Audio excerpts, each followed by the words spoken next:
Hey guys, my name's Helen and I'm one of the Public Services Associates here at the library. Today, I will be showing you how I made signage for one of our book drops. An issue we encounter often here at the library is people thinking the book drops are trash cans. It was actually my coworker Randall's idea to make some signage to indicate that this is a place to return books. So I decided the best design for this would utilize small laminate cutouts that we could just paste on the sides.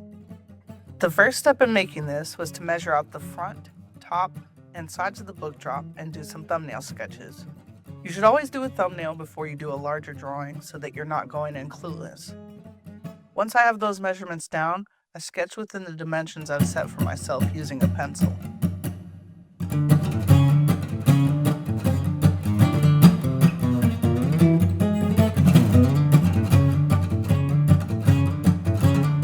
Once we have a sketch down, we get to do the fun part, globbing on a bunch of paint. Since I'm using acrylic here, you can get away with using less water. Adding water to your paint will make the layers of paint thinner, but adding too much water can also warp the surface of the poster board, so I'm trying to be very careful with my use of water. Every piece of the signage will have the same color base layer. Once that base layer dries, I go in with white to carve out the characters and the lettering. But in some areas where the sketch lines are too difficult to see, I'll go back over the lines with a graphite pencil to create a better guide when painting. The color palette I decided to use here was teal, yellow, and orange. This was similar enough to our traditional Georgia Tech colors, but it was still bright enough to pop and grab a person's attention.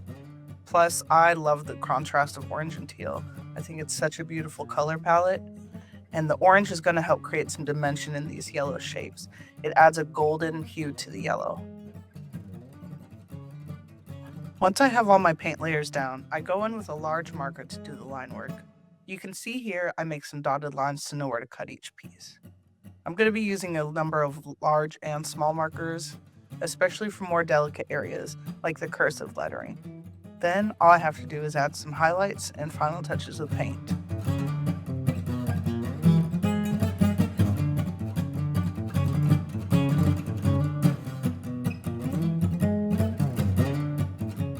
Now that we're done painting, all that's left is to cut out our shapes.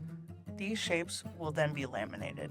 The laminate will help make the poster board a little bit more durable, and it also helps with any warping or curling you might be experiencing from the added weight of the paint and water.